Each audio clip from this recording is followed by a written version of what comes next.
Hello, everyone. My name is Paul, and welcome to the Stormkeep, episode number 12. I'm joined today by my co-storm host. JJ standing behind the missile field here today. Night podcaster MJ here. Fantastic. All right, so today we are going to be talking about how to build lists from initial concept all the way to fine-tuning for your local meta. A lot of people have been looking at the lists that we've been posting, and the most common question we get is, this looks great, but how do I even start with this process? I'm completely new to the game, I have no idea what I'm doing, or I'm trying to get into competitive games, or let's say more competitive games, and I have no idea what combinations exist, like what's the process? And that's what we're going to try to break down with this video. So this should be pretty useful for new players that don't know where to begin, but I think more experienced players are also going to get something out of it. It'll help tighten your understanding of how you should approach unit combinations and how to fill your battle line, when too much battle line is there, what storm host to pick and why you should pick that storm host. But also this should be general knowledge that can be applied to any army and not just Stormcast. In general, it's a good idea to bring a mix of shooting and melee. Going all in on melee, typically not the best idea. Depends on your army, of course. Some armies have like really bad shooting that's not worth bringing. Some armies have none, of course. You, Death. Yep, Death is one of those factions where you just have to build melee, so sucks for them, I guess. So, go ahead. Yeah, and mess people up with magic. Yeah, magic and melee. That's how Death works, and attrition. Yep. Recursion, I would say, more than attrition. Yeah. So this is going to have some tips on how to fine-tune your list for common meta threats. This is entirely dependent on what's in your area, but we can talk about some of the popular things that we're seeing in our games and abroad in tournament lists at GTs. And at the end, we're going to include a series of rule of thumb when you're building Stormcast lists, which I think is going to be very helpful for people. And as a final note, this is not just for competitive tournament play. The idea here is you have a thought process of how to put units together to get the most out of whatever concept you're going with. It doesn't have to be a 5.0 GT list in order to use this. It technically doesn't even have to be Stormcast. These are, the concepts we will discuss through like a Stormcast lens, but ideally you could apply this to any army which has a wide variety of tools. Yep, exactly. So the 5 steps that we break down list building, the first step is the concept phase, which is figuring out what the core idea of your list will be. Next, you go into units and combos, you look for units that fit your idea, and then you look for units that support those units. Maybe you want to counterbalance a weakness, maybe you want to double down on a strength. It all depends on what you're trying to do. Then we look at enhancements and battalions, which are like adding the icing onto a cake. You sprinkle everything, and sometimes your list is formed based on enhancements and battalions, and that's fine too. From there, you take those 3 steps and you put them into refinements. You look at what are your other options, what else could you be doing instead of the things that you've already done. And then you go into playtesting and fine-tuning. And that's where you start tweaking things for your local meta. And you might find out in this step, the list is just going to be total junk because let's say you play a really slow melee army and somebody is playing nothing but shooting units, you're going to have a bad time. So let's set down some assumptions here. First off, we're going to be assuming everything we talk about in here is going to be for 2,000 points match play using the Pitch Battles 2021 Battle Pack in the General's Handbook.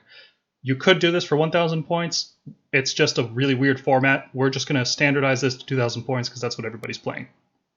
But also, the game isn't balanced around 1,000 at all. Like if you face Gargants in 1,000 points, good luck. So yeah, it's not a competitive game format, I would say, because you're highly encouraged to bring the most broken combo from 2,000 points, and it doesn't scale properly because you don't have as many checks and counters on it. Mm-hmm. And we're also going to assume all the rules are utilized. Some people prefer playing without the realm rules. Some people prefer playing without the mysterious terrain. We prefer playing with that stuff, so we're going to assume all that stuff is in play when we have any discussion about it. All right, so let's look at step 1. This is the fundamental step, the idea of your list. You have to start by asking yourself 1 of 2 questions. Either, what units do I want to use? Or how do I want to play? And these can be the same thing. Sometimes, you want to play a really fast, aggressive army and you want to play dragons, right? Cool, those go well together. Sometimes you want to play a really defensive castle list. Sometimes you want to play just as many Vanguard hunters as possible because you really like the models. There's all kinds of reasons what kind of list you want to play. You can make your own list. You can make up your own reasons. No reason is a bad reason, right? Like if you really want to play Celestant-Prime, you can make a list that makes Celestant-Prime as good as possible, and there's nothing wrong with that. It might not be the best list in the game, but if you want to play Celestant-Prime, you can make a list for him. So if you're asking yourself which units do you want to pick, sometimes that defines your playstyle. Like if, for example, I was talking about Celestant-Prime, if you play him, you generally don't want to be too aggressive in the early game because he's a big chunk of your army. He's 300 points, and he's not very good on rounds 1, and he's okay on round 2, but he really starts to shine on round 3 when he comes in with a bunch of bonus attacks. So if you pick Celestant-Prime, you start leaning towards a defensive army that can play for rounds 3, 4, and 5. Whereas if you pick something... just buy you time, for those later turns. Yeah, well, the opposite of that would be something like a Scions of the Storm Deep Strike Charge list. So if you're using a bunch of Grand Hammers, there's a core rule that says any units that are in reserve on rounds 4 and 5 are just dead instantly. So you have to play them rounds 1, 2, and 3. So you're more aggressive in that case, right? You want to use your units, you want to bring them down, otherwise they're just going to die. So those two things don't go well together, and we'll talk about that in the units and combos. But based on the units you pick, you might end up being more defensive or more aggressive, or you might have a mix, right? You could have a mix of those. So some defensive units that you could pick would be something like Vindictors or Protectors. Long Strikes have very good long-range shooting. If you're playing a defensive build, you can force the enemy to come to you. You can play a Knight Incantor to cancel out enemy spells, and you can use Judicators as battle line to help add additional shooting. If you're looking more towards aggressive units, you've got things like Grand Hammers. They're very aggressive. 7-inch Scions of the Storm rerollable charge, very, very aggressive. You can play Storm Drake Guard. They're crazy fast. You can play with Judicators with crossbows. They have short range, so they don't really fit into a defensive playstyle because you can't really reach out across the board and force your opponent to come to you like you could if you had a longer range.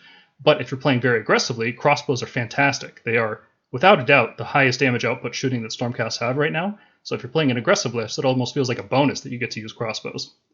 Other good aggressive units are Dracolines because they're fast and they can reroll charges natively, and Fulminators because they just do a ton of damage on the charge. So if you pick one of these units and then you start thinking of other units that combo with it, that's a totally valid way to play the game. Sometimes when I play Seraphon, I think I want to play as many big monsters as possible, so I make a Thunderlist list. Other times I think I want to play Lord Croak, and that's a good enough reason to build a whole list around him. Absolutely, yeah. How about you guys? Do you have any favorite units you really want to build a list around? Go ahead, JJ.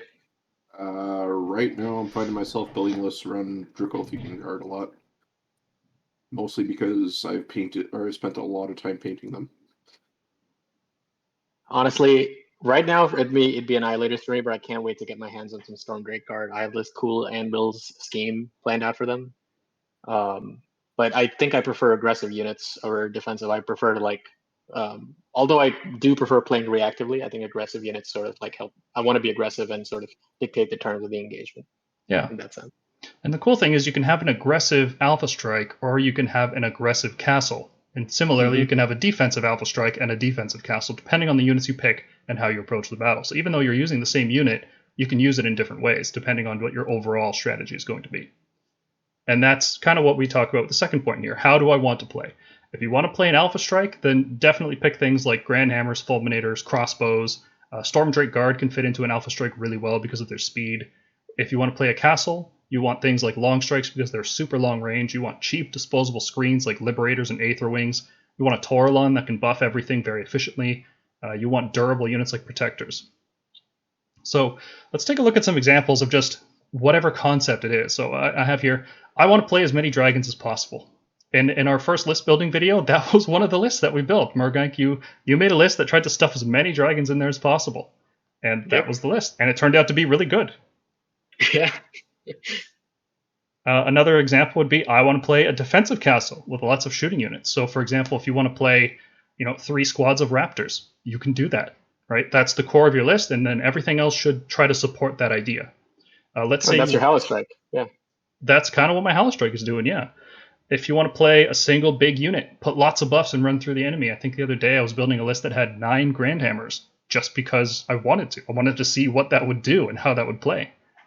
Or my Saint Karazai list that puts every single buff Stormcast can give him and then tries to walk through the enemy army. Or let's say you want a skirmishing army that can do hit and run tactics. The best thing about Stormcast, I think, for collectors and gamers, is the huge variety in units, right? So even though you might not have the best skirmishing style, you still have units that support it. You can still take Paladors, you can still take Hunters, Knight Judicators, you can take units that just skirt around the edges of the battlefield, never fully engaging with the opponent, always slipping away to take objectives at the last second. Is that the best way to play? I don't know, but you can do it. And then, let's say your finalist idea is, I just want to go fast. I want as many chariots as possible. This was my initial idea. As soon as I saw that chariot, I thought, I don't care how good or bad they are. I'm getting 4 of them, and I'm playing them in a game, and that's it. I just want to go fast. Yeah, that's totally valid.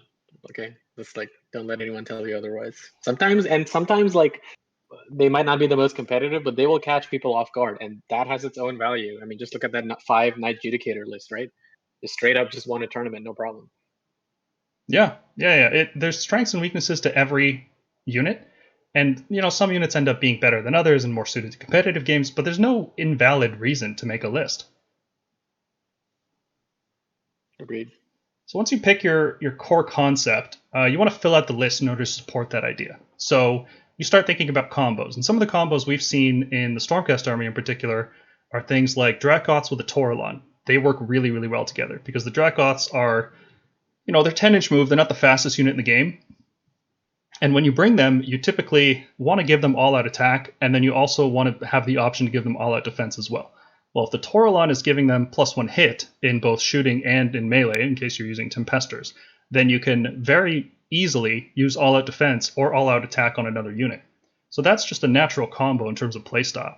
Raptors and Aetherwings, a very similar scenario is that the Aetherwings are a very cheap screen, which Raptors love, and they also give +1 hit in all phases, which is a very unique effect. You normally can't get 2-up hits in the shooting phase, in the hero phase, or in the charge phase. But if you have Raptors with Aetherwings, you can. It's a really good combo.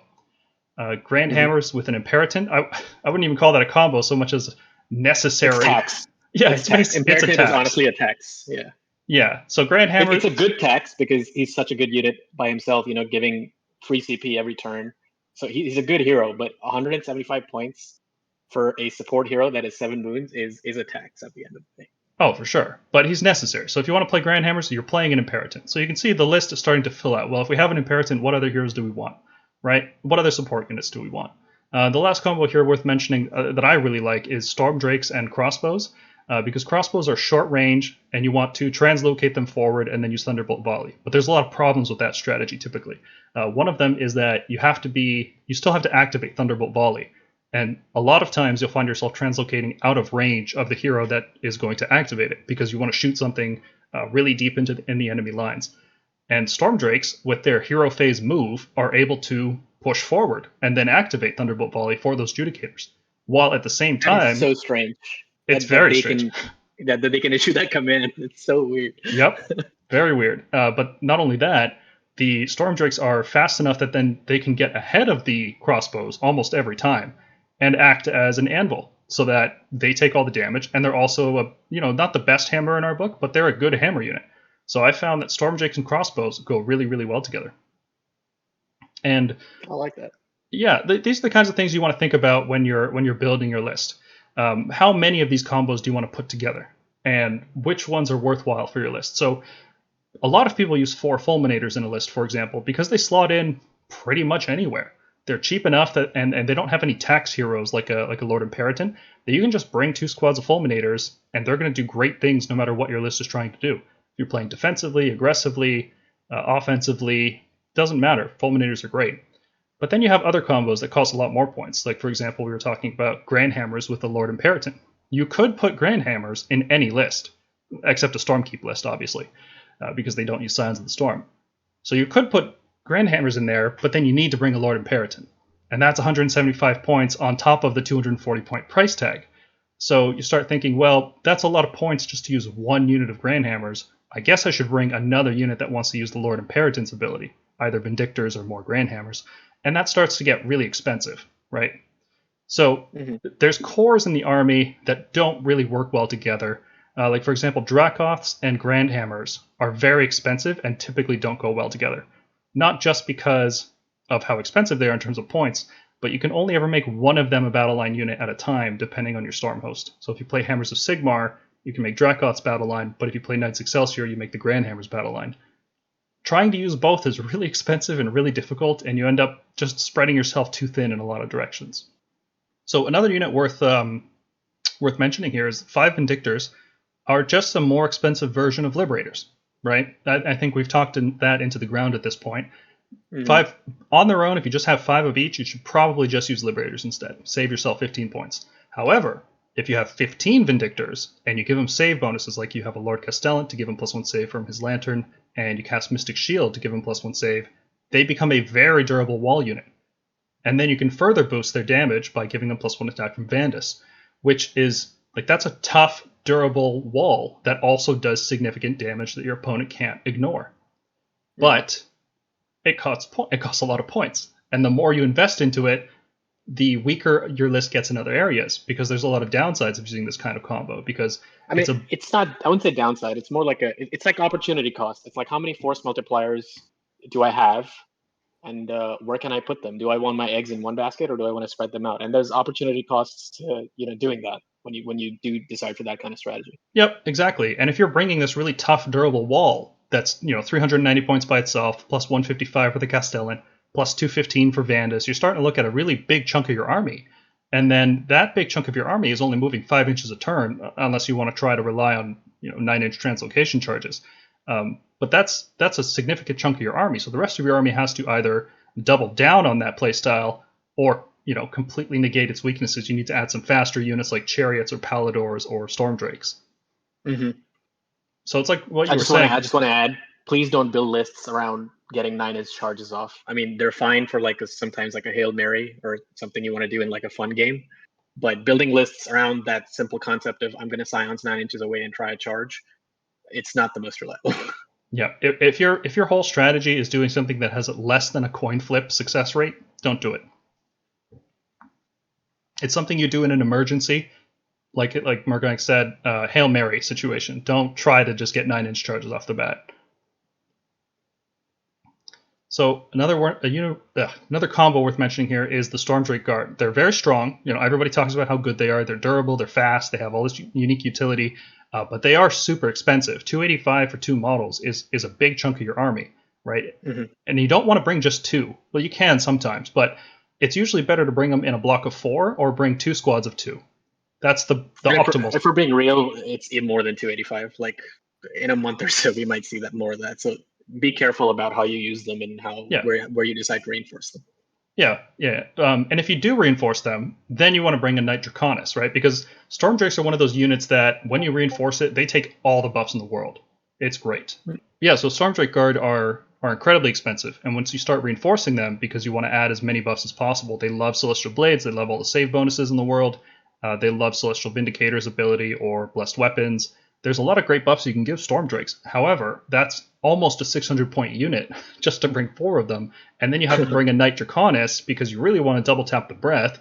And then, that makes them battle line. But that's like 900 points on that combo. It's a crazy amount. And it becomes almost half your list. So you have to think, do I really want this combo? How much am I willing to put in my list without it sacrificing the core concept, right? Because the whole deal here is you still want to stick to your concept.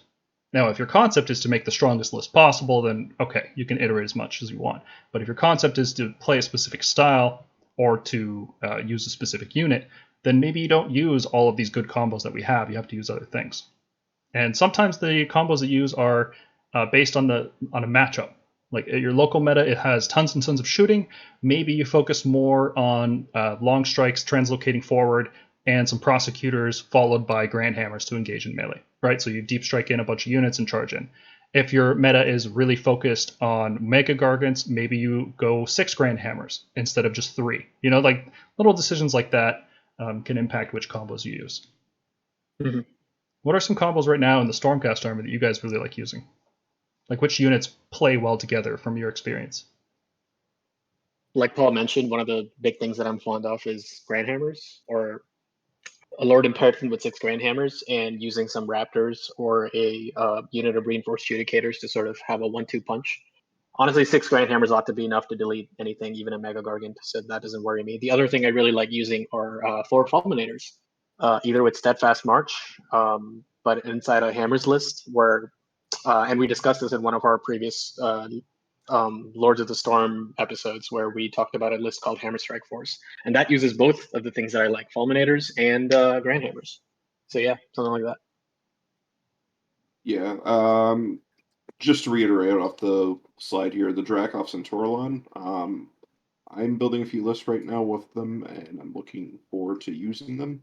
But from what I've actually played so far, I gotta say I do enjoy using a screen like a Liberator in a castle with having Raptors 9 inches back just to force and unleash hell. It's a pretty neat combo there. Yeah, Raptors love having screens because you're going to get charged, right? If you have Raptors, you're forcing the enemy to come charge you, and you have to think, what is my enemy going to charge at? Well, they could charge at your very expensive unit of Dracoths, or they could charge at a very cheap unit of Liberators. And for that reason, Raptors love Liberators because they're very cheap, and then you can put something much stronger to better use elsewhere. Yeah, one thing I just wanted to note for people, when you're thinking about screens, and how many to bring and cheap units like that, just keep in mind the cohesion rules that you can keep them within 1 inch of each other, right? So those 15 models, you can cover a decent like wall with that spacing. Yeah. Now, JJ, from your experience, have you found it more beneficial to use a single double reinforced unit of 15 or to have 3 squads of 5? For Liberators, it's 3 squads of 5 for me, just because sometimes with the way terrain plays out, there's kind of an alley that I need to cover as well as a big open space. Yep. Yep. And I can definitely say that 3x5 offers better screening in general. You can make a better wall unit if you reinforce it and then you give it a bunch of save bonuses. And that unit, might survive and it might have two rounds of combat instead. But for the most part, your Redeemer units are probably going to die the turn they get charged. And it's better to have only 115 points die than to have 230 points die. And It's fine because you can riposte. that's correct, yep. And then you counterpile in with another unit. Another thing with screening, since we're on the topic, screens of 5 can cover more space than screens of 15. Because of how cohesion works, in terms of like linear area covered, screens of 5 units can go, one rank 10 wide, as opposed to, or 15 wide even if you have 3. Whereas if you had a squad of 15, it has to fight in 2 ranks. So you end up covering less space and controlling less space. So there's a lot of advantages to using just smaller size disposable units of Liberators. So once you have your units picked out and you figured out which combos you want to use to support the core idea of your list, we have to look at what enhancements and battalions we want to pick. These kind of go hand in hand because of how enhancements are picked in 3rd edition. The only way to get additional enhancements is to pick the right battalions. So if you want extra enhancements, you have to pick Warlord or the other one, Command Entourage. And if you're doing that, you don't get the 1-drop. So let's talk about enhancements first. So do you have a hero on your list that defines everything you're doing? Then you might want to protect them with a Mirror Shield, for example. Let's say you have a Lord Celestant on Stardrake. It would be a very good idea to give them an Amulet of Destiny because they're very expensive, they're a big target, they're going to take a lot of damage. If you have something like a Lord Relictor, maybe you want to give them a Mirror Shield so that enemy shooting can't target him at all. That way he's free to teleport your shooting around, and you get a strategic edge. Let's say you have a Knight Draconis, and you don't really have any key artifact you want to give him. You're not too worried about his defensive abilities because he's aggressive, so Mirror Shield might not get any value because he could be within 9 inches of the enemy. So let's say you just want to pump up his damage. You could give him an Arcane Tome and Flaming Weapon. Any hero, in fact, in the Stormcast army can take that. Do you have a melee hammer unit in your army? Then you probably want a wizard that can take Celestial Blades to give them +1 to wound rolls. So Fulminators love that in particular. Protectors are big fans of it. Sometimes even 15 Vindictors is enough reason to run Celestial Blades. Absolutely, yeah. Now, if you have a big wall unit, like for example, 15 Vindictors, or let's say Protectors, or let's say you just want to increase the durability of your Fulminators after they finish a charge, you probably want to cast Mystic Shield. So if you have Fulminators, you're now looking at a wizard for Celestial Blades and a wizard for Mystic Shield, in which case you need 2 different wizards. Or you can take an Arcane Tome, right? So let's say let's say you have some support heroes. Let's say you have a Lord Castellan, a Relictor, an Incantor. That's pretty typical. If you give the Lord Castellan an Arcane Tome, now you have the 2 spells you really want, and you have a Relictor. And if you go with the Warlord Battalion, you can give that Relictor a Mirror Shield too, to get the best of both worlds. So these are the kinds of decisions you got to make. What supports your list? Where can you squeeze more value, or do you want that 1-drop, depending on what you're trying to do? And then that begs the question, which command trait are you going to take? And you typically want to pick one that's going to support what your list is trying to do. If you have a bunch of Star Drakes or a Star Drake and Karazai, you probably want to take Master of the Celestial Menagerie to give them -1 to be wounded. Whereas if you have a list that is relying on translocation, for example, the Storm Drakes and Crossbows combo that I was mentioning earlier really wants to make sure translocation goes off, because if it doesn't, those Storm Drakes aren't getting anywhere useful. The game's pretty much over. So if you should definitely take High Priest in that case, so you can reroll the translocation. If you don't need translocation to go off in order for your plan to work, maybe you take Master of Magic on a Knight Incantor or on any hero that has an Arcane Tome. That can boost your casting reliability, it can boost your power to unbind and dispel, and if you're using Grand Hammers, maybe Chronomantic Cogs are a consideration at that point then. I'm quite fond of translocating a Relictor. Like the Relictor has an Arcane Tome, translocates himself forward just out of unbinding range of an enemy. You can cast the Cogs wholly within 6 of the Relictor. The Cogs have to be wholly within 18 of the unit that wants to charge, and the unit that wants to charge has to be more than 7 from an enemy. So if you do all the math, you should be able to cast this out of unbinding range of the enemy army, with a reroll, no less, which makes it fairly reliable. Mm-hmm. I actually quite like the Master Magic with Thundershock for this reason. Like teleport an Incantor forwards, Thundershock the enemy's entire army, and then start landing things in front of them. To sort of just have them be on -1 to wound. It's pretty good. Thundershock is already unreliable enough, so anything to boost it is pretty good. But I wouldn't, just on that point, I wouldn't use a Knight Incantor for that. I'd use a Lord Castellan or a Relictor, because the Lord keyword gives them a larger range. Oh yeah, absolutely. Yeah, the 18-inch. You're right. Yep, absolutely. If you're using Prosecutors and Grand Hammers, maybe you might want to pick Shock and Awe, because the -1 to be hit is very useful if your opponent is going to riposte, or if they have units that have bonuses to hit in the charge phase. So for example, Seraphon have +1 hit on their shooting units pretty much all game long, so that counteracts the Unleash Hell, in which case Shock and Awe would bring them back to a -1. So Shock and Awe is okay. Very specific strategies might want to utilize it. But these are the kind of decisions you think about when you're building your list. You can pick things that complement your strengths or pick things that shore up your weaknesses. And that brings us into a discussion on battalions. So there's mainly 2 ways to build battalions, as far as I can see in the Stormcast army. Either you're playing an Alpha Strike list, in which case you want a battle regiment, because you want to take initiative. Sometimes defensive lists also want to take a battle regiment, because you want to make sure that you have a chance to go first against these kinds of lists that will just wipe you out if you don't get your defensive bonuses active, or you don't deploy your units the way you need to from Scions of the Storm. However, Stormcasts are an army that do really well at not caring who goes first or second, because we have really good disposable units that are our battle line. We're not like a lot of other armies that have to bring really expensive, really key units as their battle line, so we can screen really well. We have disposable chaff for that. We also have very long range shooting, so we don't care if we go first or second necessarily. And also, we have the Knight Incantor with the Dispel Scroll. So you can play a defensive style with Stormcast that doesn't care if it goes first or second on the top of round 1. If you're forced to go first, you have long-range shooting that can put pressure on an enemy, and you can play more defensively and try to survive through an enemy double turn. Whereas if you are forced to go second, well, you've got the screens you need in order to weather an Alpha Strike, the units you need to riposte from it, and then the long-range shooting to start chipping away at your enemy. Agreed.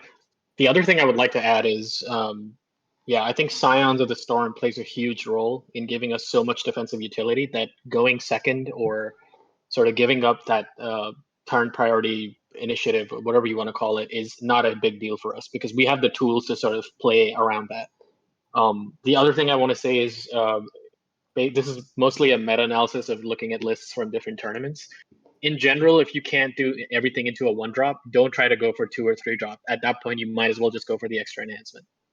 That's all I'm going to say. Because most of the lists right now in the meta are trying to like maximize efficiency with either being 1-drop or not being 1-drop at all. There's no like middle ground there, really. Yeah. And like we talked about in the tactics video, there's benefits to having more drops, right? If you're going for a counter deployment, let's say you have 8 drops and your opponent has 10. Well, what they can do is they can wait to put down their key wizard until you put down your Knight Incantor, and then they put their wizard down out of your range so that you cannot get a guaranteed dispel on them. I know a lot of lists these days are doing 1-drop, so that won't matter. But it is still a thing to consider that having more drops can give you more information in the right matchups. Absolutely. Now, the bigger reason to get more drops these days is because if you stop caring about 1-drop battalions, the battle regiment in particular, you can get extra value from your list. You can make sure your hammer units go into a Hunters of the Heartland battalion, which makes you immune to roars, stomps, and any faction-specific rampages, which are becoming more common now. And you can make sure that you always activate a +1 hit or +1 save, offensively or defensively. Or, alternatively, you can also ensure you activate your Holy Command. That's a thing that Stormcast have to care about a lot, is you have this once per battle ability that's really strong, but if you get roared, then you just can't use it, and you've wasted an enhancement. That's one big benefit, is being able to use the Hunters of the Heartland battalion. And Stormcast in particular have great units that want to go into it. A lot of armies will rely on their heroes to do a lot of their damage, and heroes can't fit into that battalion. So things like Maw Crushes, they can get roared, they can get stomped, they can get hit by all these rampages. Whereas Stormcast Grandhammers, our Fulminators, our Storm Drakes, all these units they're doing all the damage in our army. It's actually a benefit to have damage coming from troops right now than it is coming from heroes.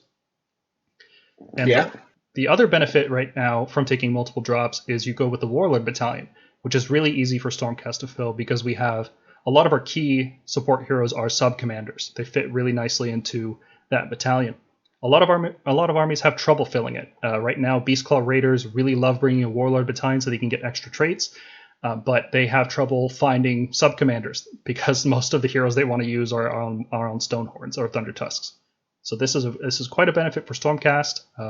Seraphon have a similar benefit, I would say, as well. Fire Slayers do Warlord Battalions really well. Some armies naturally fit into it, and others struggle. Like, for example, Flesh Eater Courts right now are having a hard time filling Warlord Battalions because it turns out you can't put Flesh Eater zombie dragons. You can't put a whole bunch of them in a single Warlord Battalion. I think most factions with multiple hero monsters sort of suffer in that regard. And then there's some factions that absolutely need Hunters of the Heartland. For instance, Ossiarch Bone Reapers, a faction that lives and dies on its command abilities. They absolutely need that battalion. Yep, it's a huge part of the game right now. And being able to take it, while also not caring whether you go first or second, puts Stormcast in a really good position right now, strategically, in terms of list composition. So the other big reason to take a Warlord Battalion is the extra enhancement. So sometimes that enhancement defines your list. Sometimes you pick an extra Holy Command, and that's going to be, you have your Thunderbolt Volley, but then you can also take Unleash Thy Hatred. So you can have a really strong shooting unit and a really strong Paladin unit. Sometimes the extra enhancement is going to be the Arcane Tome Mirror Shield combo. So you get the most value out of your 3 or 4 support heroes. Mm-hmm. One thing I've found very useful is to because Lord Relictors are so good right now, you can take 2 Lord Relictors and give your army a prayer enhancement, which lets each of them learn an extra prayer. So you could have, between the 2 of them, all 3 Stormcast prayers, because you don't have to use Translocation every turn. Once you're engaging with the enemy, it could be a better decision to get more damage output with Divine Light or with less weapons. Yeah, I agree. Now, in the future, if we ever, for example, get an artifact that lets you turn a hero into a priest, that option gets even stronger because Stormcast prayers are very, very good. Yeah, honestly, I'm looking at, once the Knight Relictor's costs go down, I'm looking at lists that utilize a couple of prayers. Definitely. Yep. Now, the last thing we didn't mention when we were talking about Hunters of the Heartland is, and this is personally my favorite use of it, like I love using all out attack with Grandhammers, that's a lot of fun, but I'm a more defensive player, and for me, the biggest value from Hunters of the Heartland is putting my cheap screen units in there in order to deny Stomp, or any offensive any offensive rampage. But Stomp really stands out because Maw Crushers have this ability where if they stomp you and it wipes out the unit, they can do it again, which is just devastating. If you get hit by that, you're really in a bad place. Especially because I believe it also lets them pile in as well when they do that, or am I mistaken? Yep, I think they can. I mean, it doesn't matter. Stomp reaches out 3 inches, so it's on that big base. It's pretty much anything that they want to engage with their huge movement. But yes, as we go into the future, it looks like they are tying more and more War Scroll mechanics to monstrous rampages on monsters. So when we see this new Nurgle book in a month, for instance, we could very easily have a Great Unclean one that does a stomp and a -1 to hit, and being able to just like say no to that is a huge ability actually. Yeah, I could definitely see Great Unclean Ones getting a very big stomp attack just based on their girth. That's always been their thing. Is they're just like a pile of flesh. Pile. Yeah, exactly. Yeah. So those are the two big reasons why you shouldn't take a 1-drop. And Stormcast, I would say, fit into it naturally more than other armies. A lot of other armies are trying to go for the 1-drop because they can't keep their units in reserve. They have a lot of key buffs they want to get off. I think this is one of the weaknesses of Lumineth right now, which is the big threat in the meta, is that if they don't get the first turn, they are very fragile to an Alpha Strike. The Foxes can stop combat, but not if... you have shooting. If you have good shooting and you can outdrop them, you've basically won. Yeah, and they have to get their 5-up ward off with Techless. They have to get their teleport off to do damage. They have to get their empower off to deal extra damage on the Sentinels. They need to go first.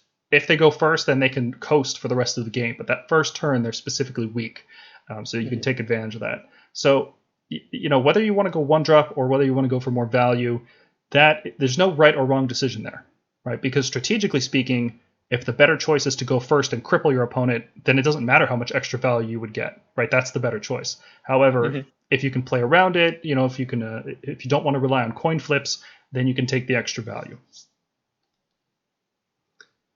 So from there, we go into refinement. So this is where we optimize the list. This is when we think about what other options could we pick here and what trade-offs are we making in order to get them. So for example, we just talked about battalions. You could switch from Battle Regiment to Warlord and Hunters. I found with a lot of Stormcast lists, it's really easy to make that choice or to make that transition.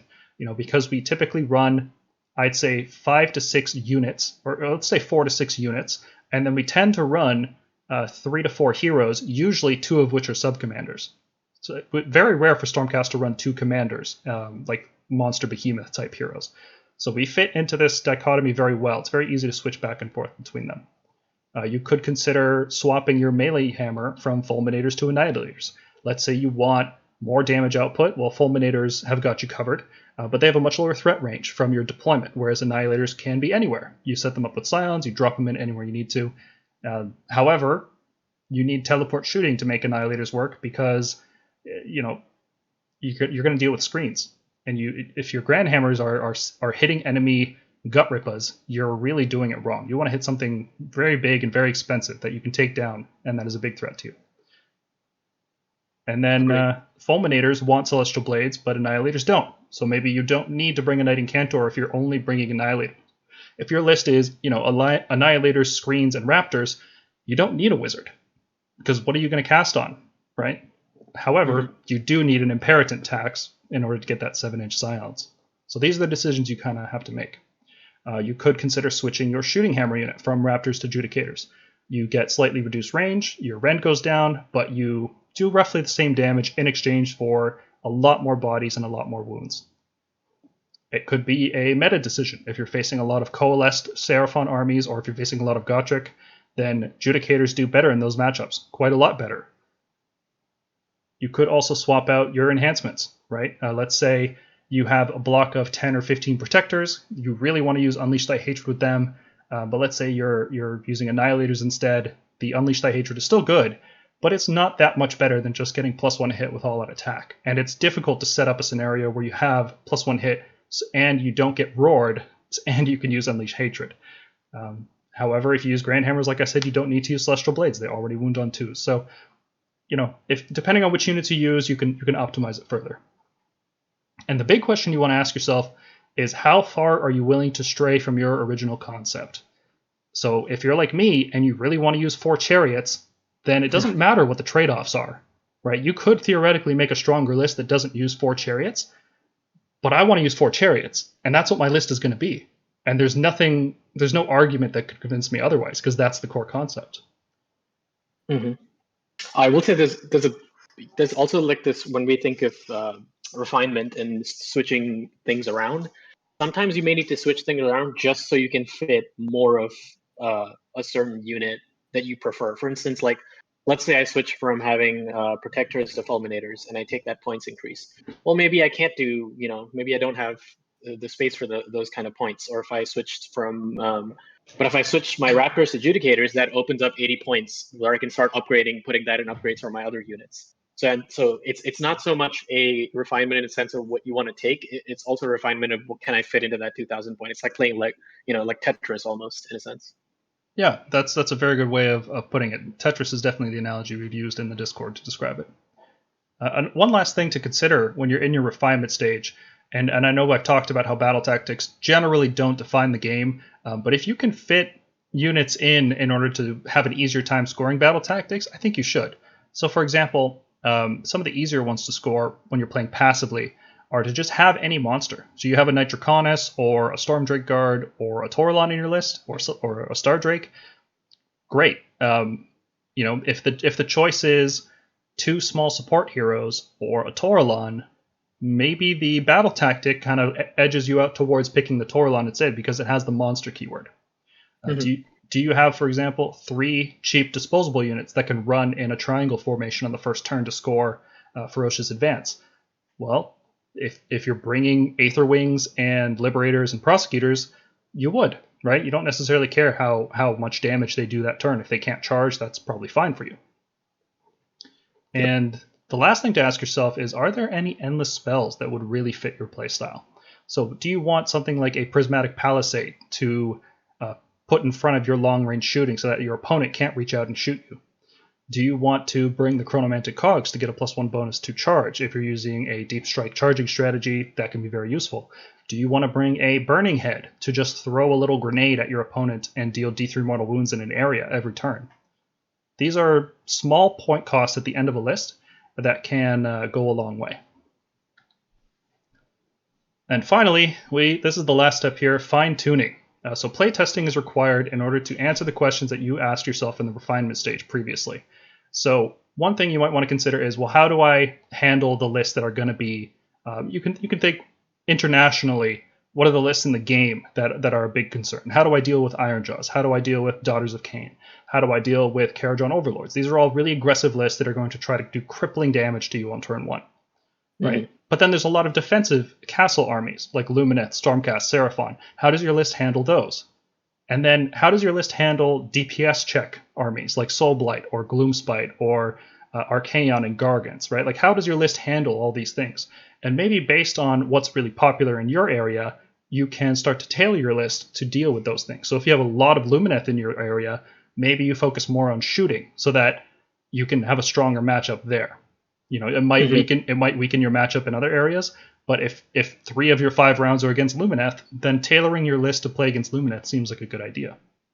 Mm-hmm. And in general, I like the way you use the word fine-tuning, because sometimes what happens is when you tend to base, like say Lumineth, for instance, and they tend to ruin our games for the 5 consecutive weeks, we tend to warp our lists towards Lumineth, and inevitably that makes us weaker in other matchups. Try to avoid this. I think having a base idea for your list that is still in sort of a take all corners list, or known as attack list, and then sort of adding those small little changes to handle things in the meta that you're typically weak against is a better idea. Like, don't fully warp your list towards one thing or the other just because you're used to playing against it locally. Yeah, small changes like adding a unit of Prosecutors to eat Unleash Hell so that your Grandhammers can charge in. Maybe you swap out a unit of Liberators to make room for those Prosecutors. That's a small change. Something like bringing Chronomantic Cogs instead of bringing a different, like let's say Aether Wings, right? Let's say you have the points for that. So small little tweaks here and there. Don't compromise the core concept of your list for this. But you could make more significant changes, like for example, if you're playing against Gotrek and Coalesce Seraphon, maybe you focus on crossbows and protectors instead of long strikes and Grandhammers. Or fulminators, right? These heavy hitting units that do 3 damage on the charge. Well, that's great, but if that's getting reduced to 2 damage or 1 damage in the case of Gotrek, then that's not so great. You want high volume for those kinds of armies. So if you know if you know there's a lot of players using those Daughters of Cain lists with Morathi and Gotrek, and then there's a lot of Coalesce Seraphon. Maybe you focus on another kind of list, right? Mm-hmm. If there's a lot of magic-focused armies, like Seraphon, Lumineth, Tzeentch, maybe you use multiple Knight Incantors. Maybe you value a Dispel Scroll more than you would value, for example, a Lord Castellan with +1 save, because +1 save doesn't really matter if you're taking a bunch of mortal wounds. If there's a lot of Alpha Strike armies, maybe you add additional units of Liberators and Aetherwings to your list in order to have more screening potential. If there's lots of Shooting Castle armies, maybe you focus on super fast units that can pin the opponent down and avoid Unleash Hell, like Prosecutors and Stormdrake Guard. Stormdrake Guard, yeah. And that works the other way too. If there's no shooting armies, why would you take Mirror Shield, right? If everybody's playing Iron Jaws and you can play around the range of shorter shooting armies like say Cities of Sigmar, they're going to try their bridge combo on you to teleport a bunch of Iron Drakes forward. Yeah. Well, Stormcast can just use a Dispel Scroll, and that bridge combo is dead. So do you need the Mirror Shield? No, not in that matchup.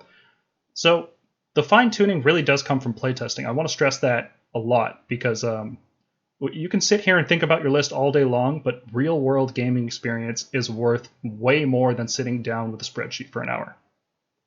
Absolutely. And I know we have an entire podcast show called Lords of the Storm, but it cannot be stressed enough how good knowing your list inside and out and knowing how to play it is far better than just having a theoretically superior list. Because there's a lot of superior lists you will be able to beat with a good amount of play and just knowing what your army can and cannot do. Yep. It's always better to focus on doing something well, even if it's suboptimal, than it is to do something that is theoretically better, but play it worse.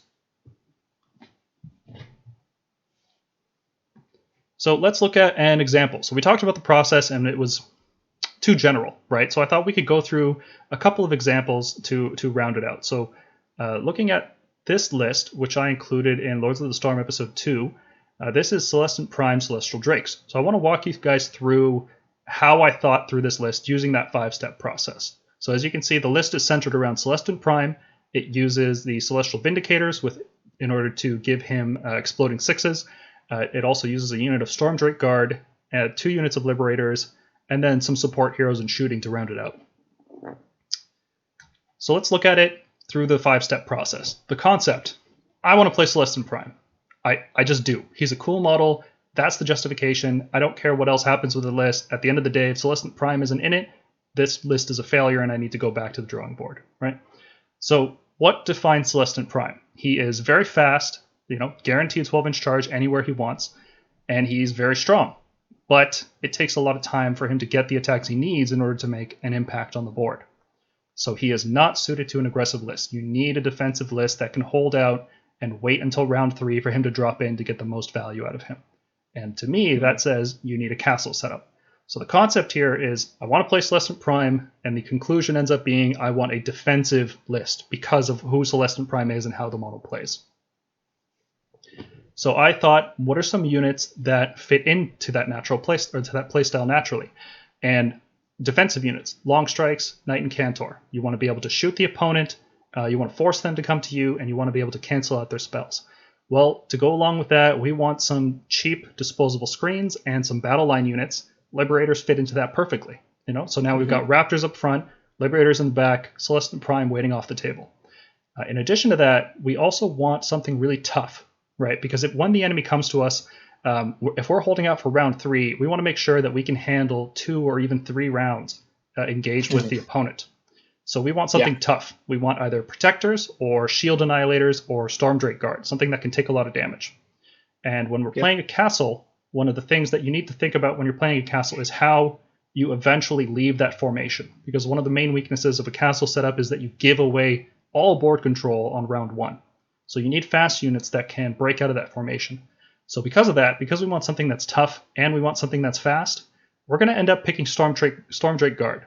Because unlike the other options, Protectors require a Battle Mage and a Lord Relictor. That's a heavy investment. And a Stormdrake Guard just can also help fill out our battle line slots. If we pick a Knight Draconis, he fits naturally with them, and then we get some unique utility in the form of Thunderbolt Volley and the Wrath of the Draconith in the hero phase doing a lot of damage. So that forms the core of our list. We've got Celestant-Prime, cheap screens, long-range shooting, an Incantor to dispel, and Draconith. Draconith. Yeah. So looking at our list, what kind of enhancements and battalions do we want? Well, Stormdrakes are a hammer in this case. We're not using them as the main anvil. They are being used as a hammer. So they want Celestial Blades, and we know they're going to be taking a lot of damage, so we also want to give them Mystic Shield. So we want 2 wizards in the list. And we want to control... Or at the least a Castellan. Or a Castellan, because helping support castles is pretty crucial here. And he's got castle in his name. Yeah, almost, if you squint. Yeah, switch 2 letters around. So you want to control the flow of the battle. So my first thought is to go for a 1-drop battalion to pick a battle regiment, because sometimes I want to go first. I want to double tap with my Drakes and my Long Strikes and take something off the board. Or let's say I want to force my opponent to go first to come to me so that I'm in a better threat range to charge how I want to. But that control is really important. Looking at the artifacts here, I ended up giving the Knight Draconis an Arcane Tome. He's usually just going to be casting Mystic Shield, but he could also cast Thundershock. Now, we were talking earlier that Thundershock on a Knight unit isn't ideal. However, the Knight Draconis is a very fast hero, unlike the Knight Incantor, so he could actually get into reasonable positions, and he starts to play aggressively after the initial engagement, so I think Thundershock is a fine choice on him.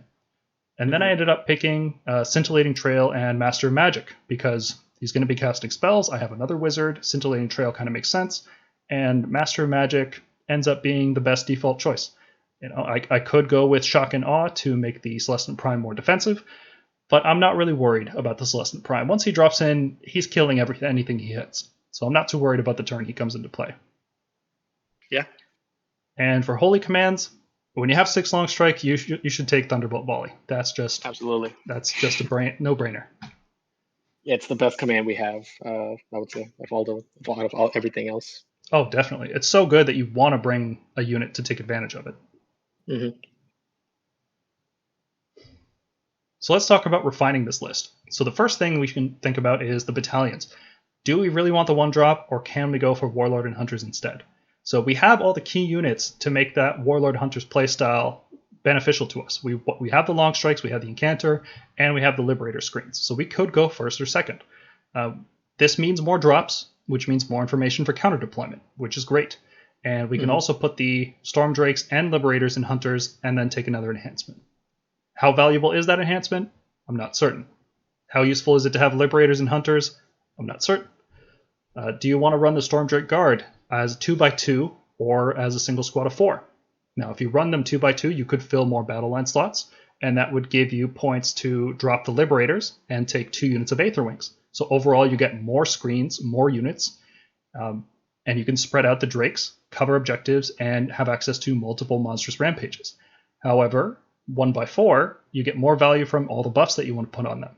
They also fight and shoot as a single activation instead of having to take 2 combat activations, which makes them a lot better. There's pros and cons to each one. Now, one thing this list is certainly lacking is a Lord Relictor for translocation. We haven't talked about that at all. How important is it to have a Lord Relictor in this list? Well, if we're playing a castle formation, you typically want one, because sometimes your Raptors are going to be just out of range on the first turn to do a Thunderbolt Volley. And you have to think... See, this is one of those things that sort of then affects that first bullet point. Like, if I don't have a Relictor, then do I want to be Warlord and Hunters, or do I just want to be Battle Regiment to be in the best position possible and force my opponent to come to me, or take advantage of that double tap, right off the bat, and have the first movement to then immediately screen my Raptors afterwards? But, if you do have a Relictor and you do have that Knight Incantor, then maybe Warlord Hunters is fine, because it doesn't really matter. You can just teleport your Raptors into position. Yeah, so you can Scions your Raptors down anywhere, and then on the next turn use Thunderbolt Volley. Mm-hmm. That is an option. However, you give up the potential to do a round 1 Thunderbolt Volley. So maybe that's an argument for keeping the 1-drop, because you can force your opponent to go first if they walk into range of your Thunderbolt Volley. Yep. So another question you can ask yourself is, which Storm Host do we want to pick?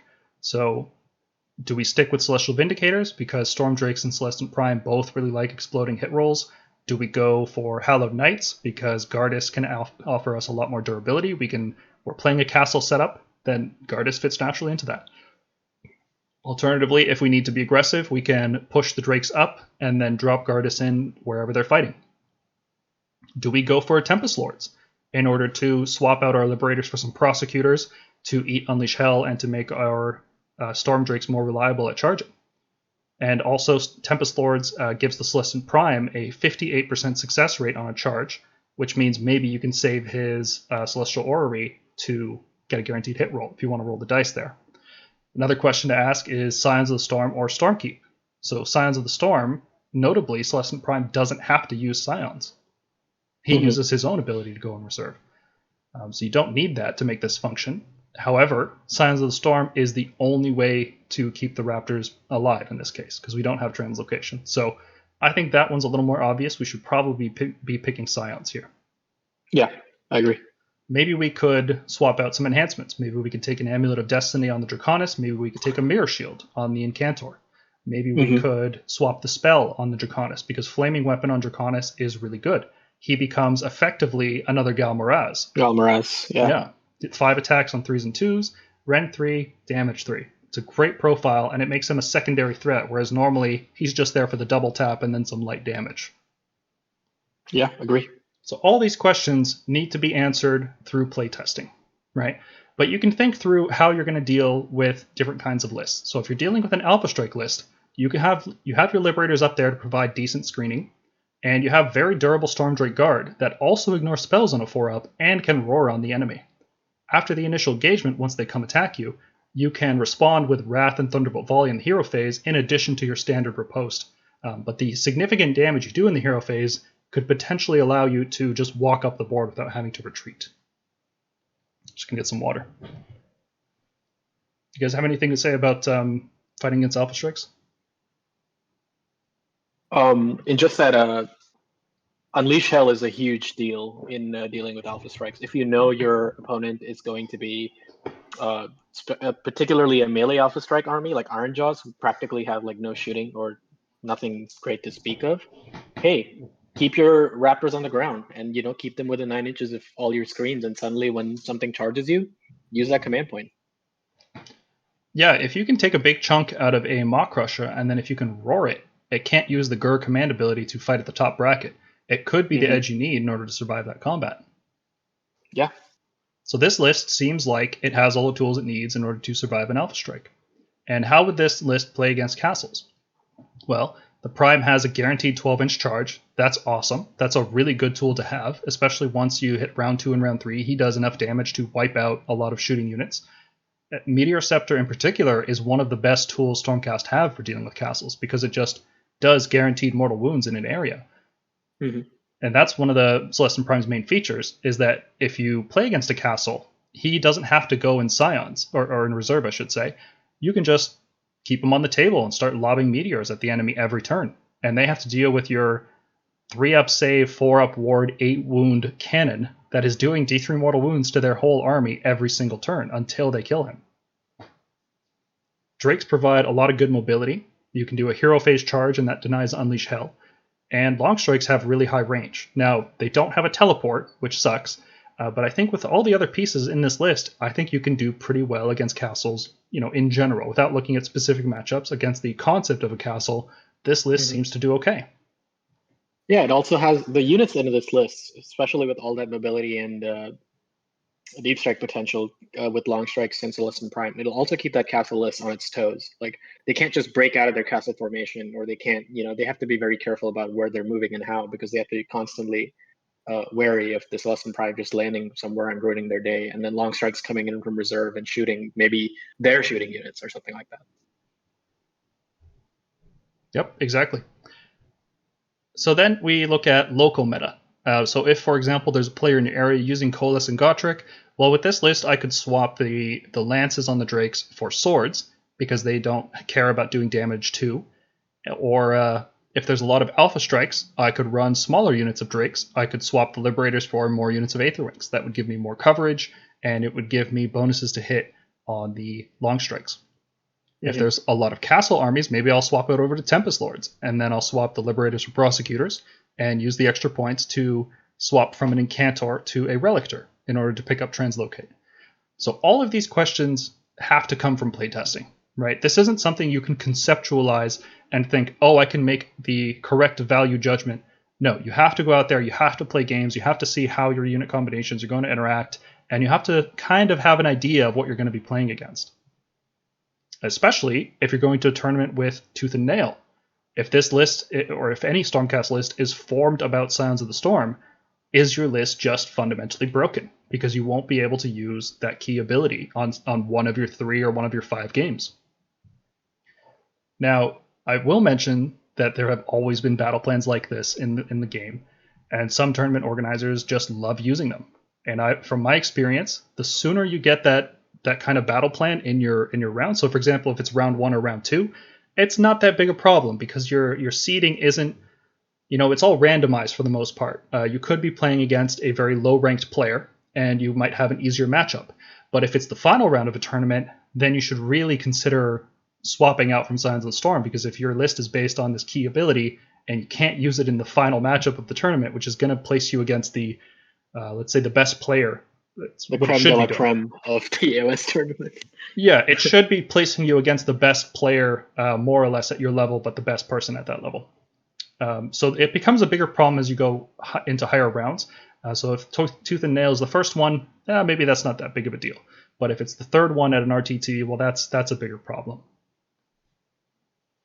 And in this case, for this particular list, I'm not that worried about not being able to use Scions of the Storm. The worst case scenario would be I face a castle list the last round on Tooth and Nail. I don't have translocation. My Raptors just get shot off.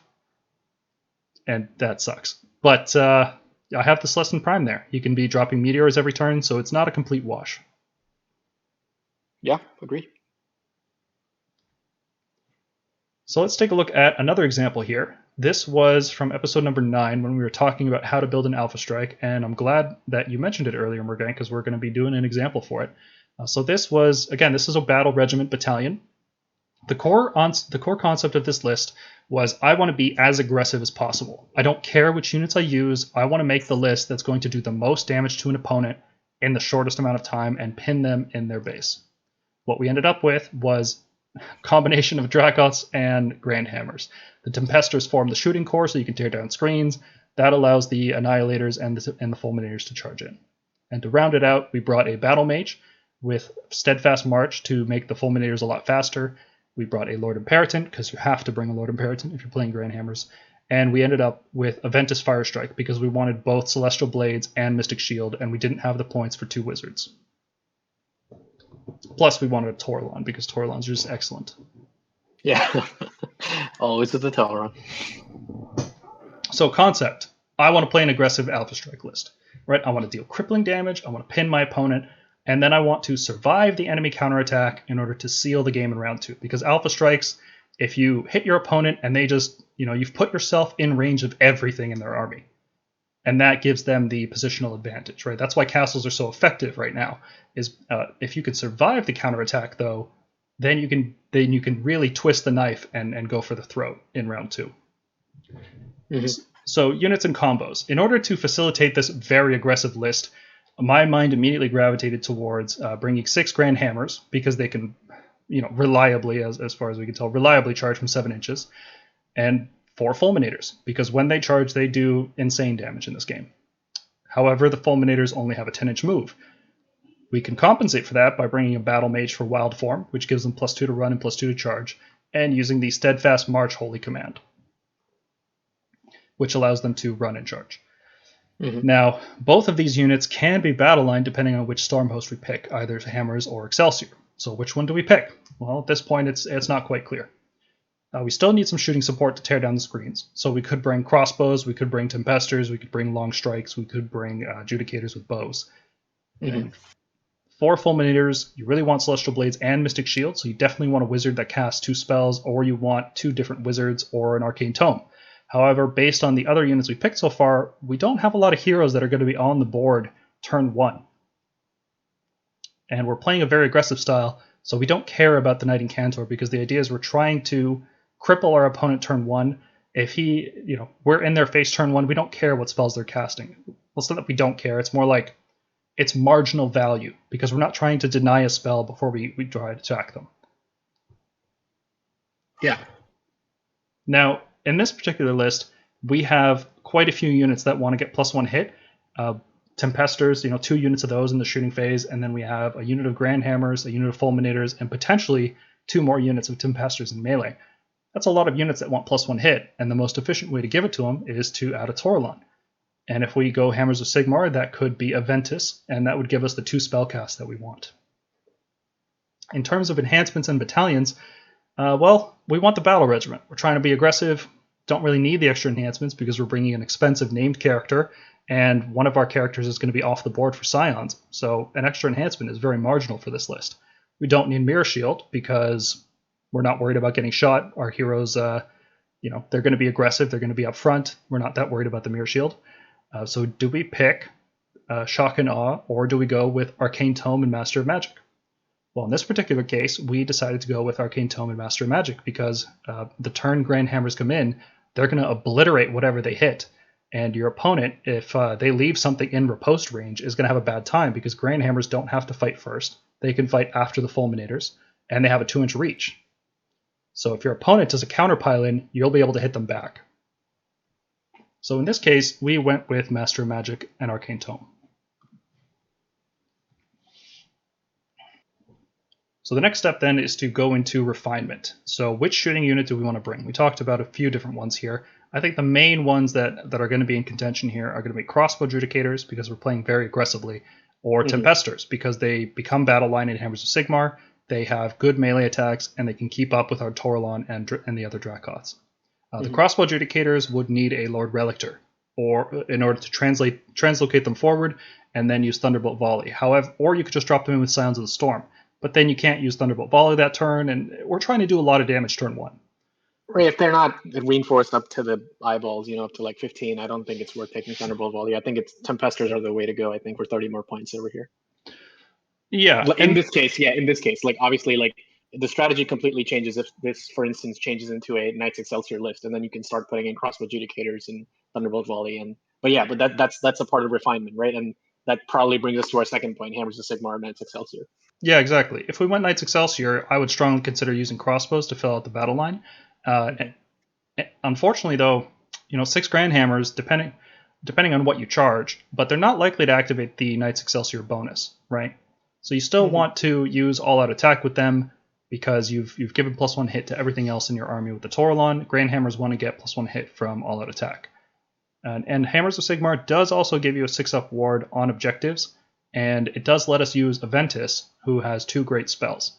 Right? We want Celestial Blades, we want Mystic Shield. With Aventus, we get both. If we use Knights Excelsior, we'd have to find room for a second wizard or cut one of those spells, which I don't want to do because we're playing an Alpha Strike.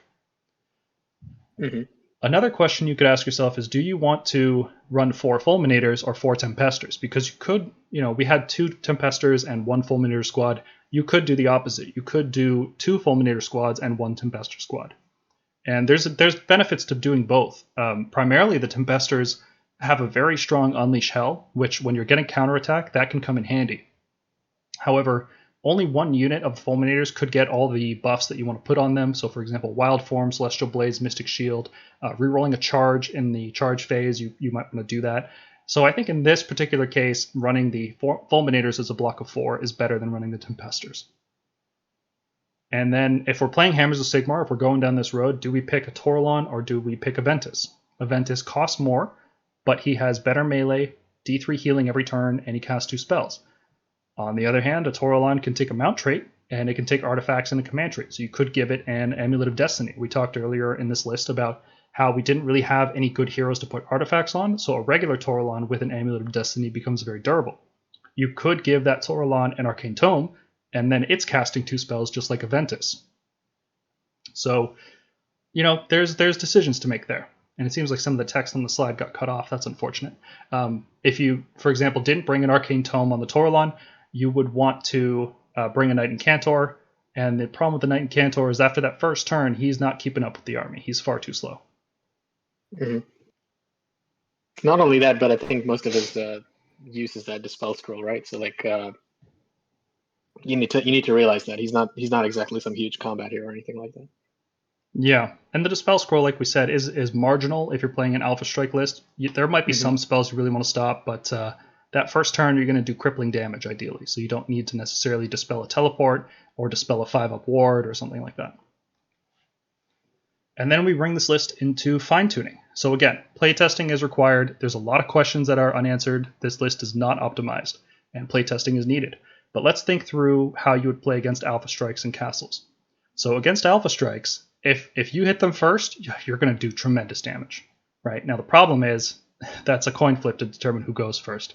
Is that reliable enough for you? I don't know. Personally, I'm not a fan of that concept, to leave everything to a 50-50 coin flip. Mm-hmm.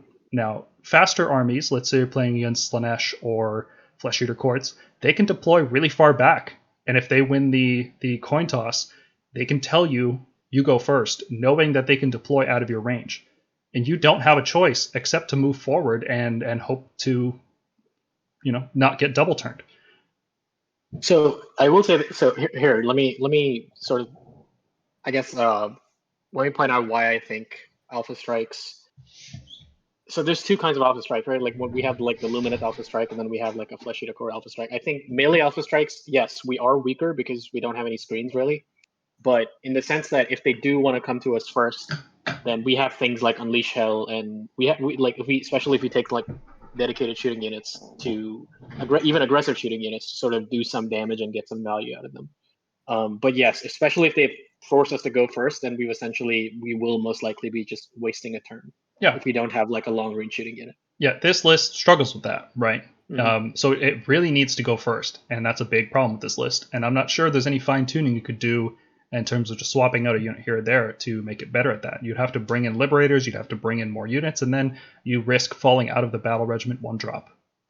So you don't have disposable Liberators or Aether Wings. You can't stop the enemy from charging your valuable Dracoths. That's a big downside. And then you can think, how would this list play against castles? Well, Dracoths should have the speed they need to reach enemy castle formations. Between Wild Form and Steadfast March, you should be able to get there. And Grand Hammers drop in anywhere. And when they drop in, they deal some light mortal wounds, and they deal some mortal wounds on the charge too. Tempesters can either walk up the board with Fulminators to shoot down screens, or drop in from Scions in order to ensure that they're in range. But 2 units of Tempesters, I'm not sure that's enough to wipe away enough screens. It could end up being a little short on the shooting. Mm-hmm. So the list concept is strictly defined. We wanted to use Grand Hammers and Fulminators. So unless we swap these units out, we're kind of limited in what we can do. We could, for example, if we're facing a lot of Seraphon and Gotrek, we could go with Concussors instead of Fulminators.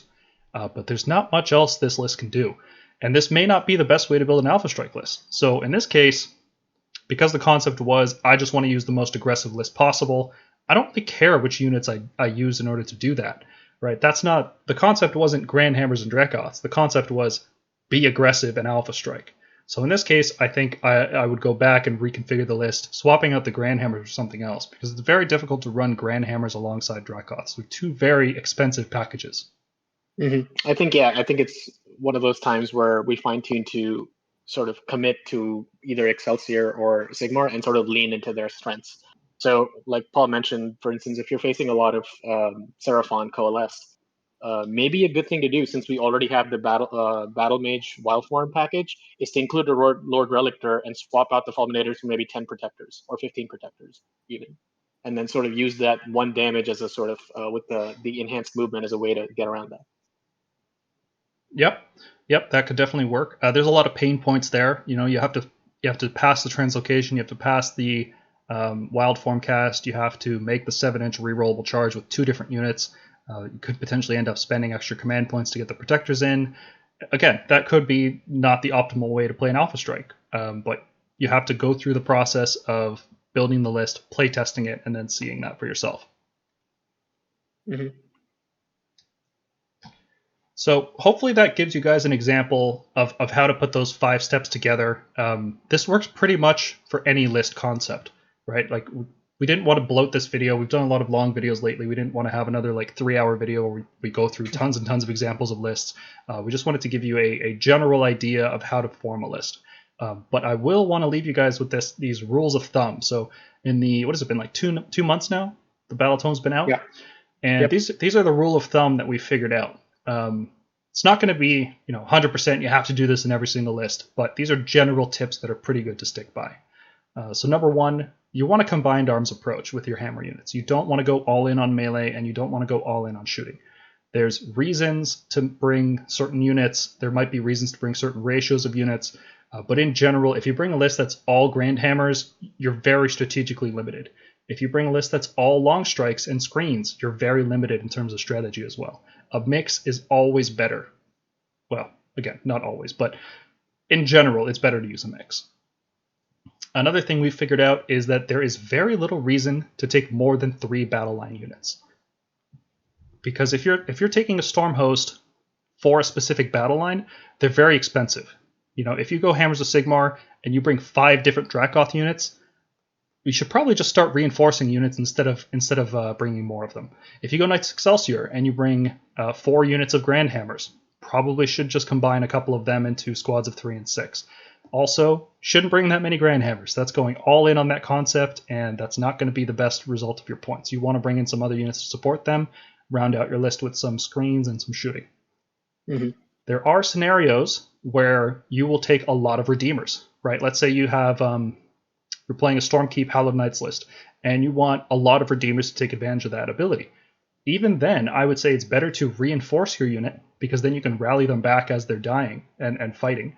Or you can start swapping out your Redeemer units for Prosecutors. If you have your 3 battle line slots filled, and you have a choice between Liberators and Prosecutors, I would go for Prosecutors at that point, because they offer more utility than another unit of Liberators would. They're fast, they're flying, they have a 3d6 charge, which is really good out of Scions to absorb Unleash Hell. So yeah, there's just very little reason to take more than 3 battle line units, regardless of which Storm Host you pick, regardless of which units you pick. Try to stick to 3. Another big one is don't reinforce melee units with 1-inch range past 5 meters. This is a big one. We see a lot of people reinforcing Liberators. That's a mistake. You don't want to reinforce Liberators. They scale very poorly. All you're doing is adding wounds to that unit, and that unit will probably still get wiped out anyway. Retributors, you don't bring 10 Retributors in a list. It's really hard to justify bringing 6 Dracolines in one unit, because you have to have 2 of them fighting behind the unit, which really neuters your ability. In general, don't reinforce a melee unit past 5 models. The only exception I would say to this is Fulminators. Grand Hammers and Protectors. Well, Grand Hammers have 2-inch reach. Oh, yeah. Sorry. The only melee units in our army, I think. Yeah. I think Vindictors sometimes, if you want to really lead into that Stormkeep castle build. Yeah. Tempestors, you might run a squad of 6. Go ahead, GJ. I was just going to say the restriction that we had placed out was that it was reinforced with 1-inch reach. Yes, exactly. Now, Tempestors... Oh, okay, right. Yeah. Tempestors, you might want to run a squad of 6, but Fulminators, you probably want to cut it off at 4, because they're expensive, and losing them is brutal. So cut off your Fulminators at 4. Any melee unit with 1-inch range, don't go past 5 models. It's not worth it. I want to hammer this point home. Number 4, 5 Liberators are better than 5 Vindictors. They are almost the same unit. We've done the math. We've looked at the scenarios. There are scenarios where Liberators end up doing more damage than Vindictors, and they cost 15 points less. A 3-up save is functionally identical to a 4-up save with +1 to the save roll. Unless you're stacking enough save rolls to completely negate enemy rend and you get to a 2-up save on Vindictors, and on 5 models, you're not going to do that. So in every other scenario, they're the same unit, but Liberators are cheaper, and sometimes stronger too. So 5 Vindictors, generally not worth using. Use Liberators instead.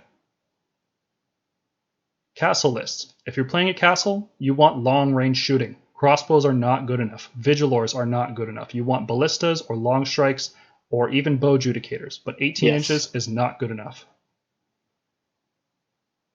And the reason for that is because you want to force the enemy to come to you. And if you have 18-inch shooting, 9 inches behind your front line so you can unleash and not get in combat, you're only shooting 9 inches past your front line. That's nothing. Your opponent can just ignore you.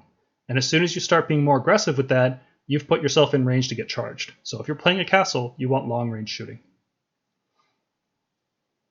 If you are using Steadfast March, you should bring an allied battle mage for wild form. If you want to squeeze out every last point of mobility that you can from this army, if you have a big unit of Storm Drakes and you don't care about losing their breath attack for a turn, you can give them +2 run and +2 charge. In the hero phase, they get the bonus to charge as well. Yeah, it's a great ability. You should bring a wild form battle mage. Don't rely on the D6. D6 rolls are some of the worst in the game. Some of the most unreliable, and you're going to feel really bad if you roll a 1 on that thing. after spending a command point. So definitely bring a battle mage for wild form. Definitely. If you can, try to bring a monster to take advantage of rampages and battle tactics. Stormcast, a lot of lists we find don't have any monsters, and that's a shame because you're missing out on a lot of cool stuff, a lot of free value, basically. If you're playing a list with just Grand Hammers and Long Strikes, for example, and if you don't have a monster, you're missing out on Roar, you're missing out on Stomp, you're missing out on destroying faction terrain, and you're missing out on free victory points. So if you can, try to fit a monster in your list. But if it goes against the core concept, then don't do it. Just be aware, Metamorphosis is a spell that sort of helps you in that regard in achieving battle tactics, because the thing about monsters is, especially when you take Stormdrake Guards, you're also giving points away. You're giving away potential battle tactics in the form of either Slay the Warlord if your heroes, if your general's a monster like the Toleron, or Bring It Down, and then you're giving away Predator and Prey points. So keep that in mind. Keep that sort of delicate balance in mind. Yeah, one monster that's very defensive that just sits back and supports your army is great because you're not exposing it to the enemy, you're gaining points off it, and your opponent won't be. Just another reason to pick a Torlon. Number 8, Paladin units, aside from Annihilators, because they have a 7-inch Scions with the Imperatant. So we're talking Retributors, Protectors, and Decimators. They're very slow, and you should pretty much only use them defensively.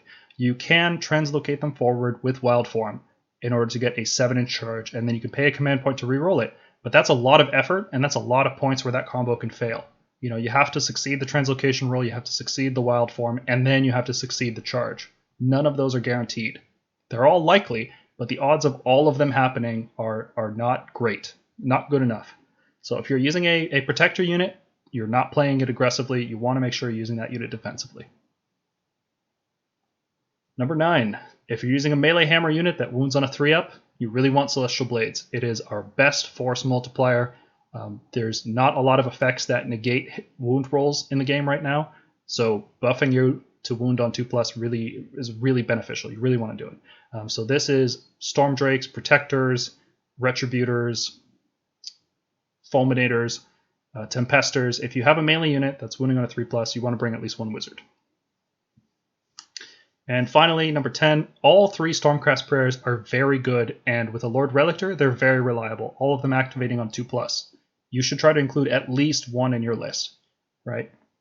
Divine Light. We tend to lean towards translocation, but Divine Light is actually really, really strong. It's probably the only source of rerolls in this book. Yes, it is really hard to reroll 1s, and when your whole army is hitting on 2s, if you've done it right, you should be hitting on 2s. Rerolling 1s is fantastic. It eliminates the randomness from the game almost, and it makes you very reliably punch through your enemy. So you should try to include at least one priest in your army, unless, I think my Celestant-Prime list didn't have one, so I'm a bit of a hypocrite here. But you should try to do this, right? Just like you should try to bring a monster, you should try to bring a priest for a prayer. Agreed. And that's all that I have for the rule of thumb. Do you guys have any others you can think of last minute? I would just say point number 7 on this is, we should add, like we said before, this is assuming GHB 2021. This could very well change in about 6 to 8 months from now. It's a good list, man. It's a good rule of thumb. I think 11th rule would be please don't build lists around 9-inch Scions of the Storm charges. That's all. It's a very good mechanic. It's a very good rule we have, and it provides some excellent defensive utility and positioning utility. But please do not use it to be aggressive unless you're using an Imperatant and Annihilators. Depends. Do you feel lucky? Sometimes, man. Sometimes I just want to have fun, so I'll just land, 6 Shield Annihilator units 9 inches away and try rolling on all of them. I'll hit maybe 2. That's fun, but other than that, yeah, it's fun, but it's not reliable. All right, that's the end of the video. Thanks for sticking through it. I think it ended up being a little bit longer than I initially anticipated, but it was a lot of fun to write this one. Unlike the tactics video, I didn't know where to start with the tactics video, but this one flowed a lot more naturally because we've been building lists together for so long. We kind of have this process nailed. Upcoming videos, we are working on the Stormcast Battletome wish listing. We've been talking about it for a long time, but we're finally going to sit down and record it next week. And after that, we will be working behind the scenes for a little while on a Stormcast as coalition units in Cities of Sigmar armies. I'm sure you guys, if you've been watching the Honest Wargamer, he mentioned that there was a list using living cities and 8 Dracoths, and that list is pretty gross. It's definitely got me interested in what kind of combos you can pull off by using Stormcast in Cities of Sigmar. Krondis, for example, and Hallowheart making the Soulscream Bridge a guaranteed cast is pretty gross. Yep, definitely. Then we've still got our ongoing hobby hangouts. JJ, you want to take this one? Yep, so 3 times during the week. Wednesday nights for the North American crowd, and then Saturday mornings Eastern, and Saturday nights Eastern for Europeans and Australian crowd consecutively. Right on. Hangout, it's usually a good time. Yeah, just paint models and hang out with some cool guys. We are still working on battle reports. We have finished renovating the space. We just need to dress it up, add some curtains. We are looking into getting the audiovisual equipment, and we are hoping to release our first battle report sometime after Christmas. Probably in the new year, probably not in that 1 week period between Christmas and New Year. It'll probably be a 2022 project. But we want to make sure that we get the audio levels right. We want to make sure it doesn't look bad on camera. We're going to be testing stuff out over the next few weeks.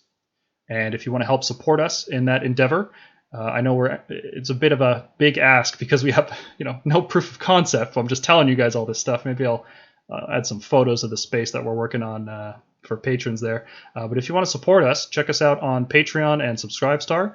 We are patreon.com/thestormkeep and subscribestar.com/thestormkeep. We are using the revenue to supplement the costs that we need for this very expensive equipment, and we are also looking on feedback for patron rewards. So let us know what you want. One new idea we've been thinking about recently is doing tournament write-ups and putting that behind the patron wall there. So if you're really a competitive player and you're looking for our discussion on our experience taking Stormcast to tournaments, then that could be a good resource for you. And to add to that, we currently have so many, supporters on Patreon who are sort of helping us in this endeavor, and we're so grateful to them. Champasaur, Sleepa, Marcus Peppercorn, Ryan Jones, Nick Riley, Paula Raman, Marcus LT, Spartan 1276, Andre Menendez, Red Rum Mage, Lens Tyke, Colic, Grogs, Hot Bear, Volko, What Are Frogs, Rending, Combat, Tim Anderson, Nekarith, Nick Barber, Dignica, Jack Geiger, Jace, Kibetson on a Griff Charger. We thank you so much for the support. Like, all this is we just started this as a hobby, and it's so grateful to see you guys like our content, and it's what makes keeps us doing this. We love doing this for you guys. Yeah, thank you guys from the bottom of our hearts, guys. Yeah, it's been great to be able to get all the equipment that we need and not have a huge dent in our normal monthly expenses, because like Morgan said, this is just a hobby for us, right? We're not trying to do this full time. We're not trying to make careers out of this. We are doing this because it's fun, and we want to keep going with it. And it's really great to not have that impact our regular lives and our. I'll leave it at that. Yeah. So thank you very much, guys. Hopefully you guys found this video interesting and entertaining, and we'll see you in the next one. See you next time, guys.